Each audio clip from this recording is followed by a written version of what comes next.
Hey everyone, it is Thursday and today we're talking about process. I am in the mode of thinking about process and overthinking it to a degree, and I can tell you beyond a shadow of a doubt, I think one of the most interesting things about running a business is developing process.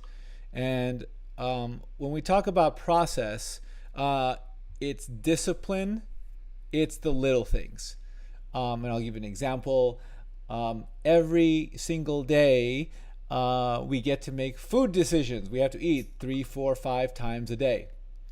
And essentially, at every one of those points, we get to decide, do we eat well or do we eat poorly? Do we nurture our body or do we harm our body? Do we eat fatty, junky foods or do we eat life sustaining, life affirming foods? What does it look like?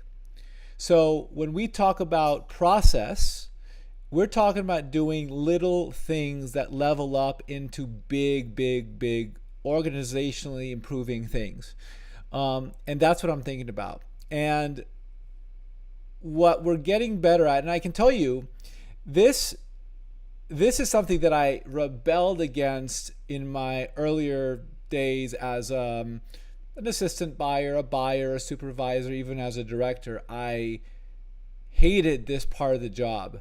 I hated being on a phone call and having to write down the key notes from the phone call. I wasn't good at it. It's not how my brain works.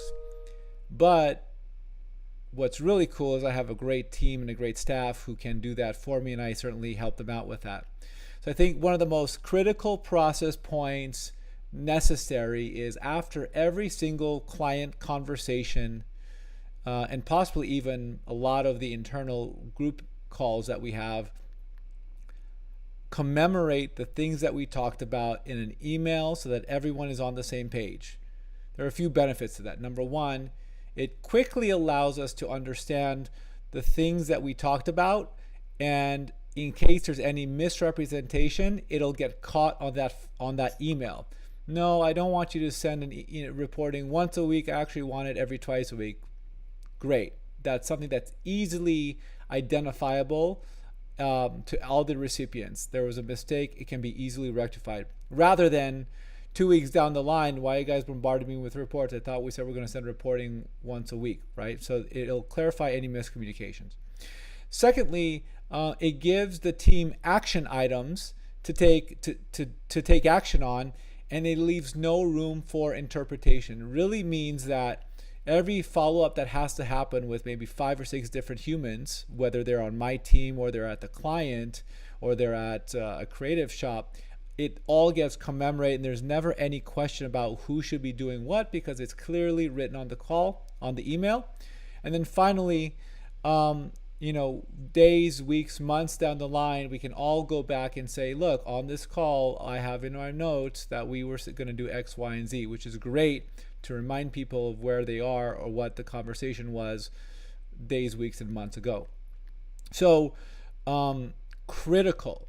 And this is a thing that doesn't happen in small organizations. And as we're growing and becoming a larger organization, we have to institute that process. And every step of the way, every decision we make, we get to choose to be disciplined, or we get to choose to be undisciplined. And what I find is the more undisciplined a person or an organization is, the more difficult it is to succeed and grow.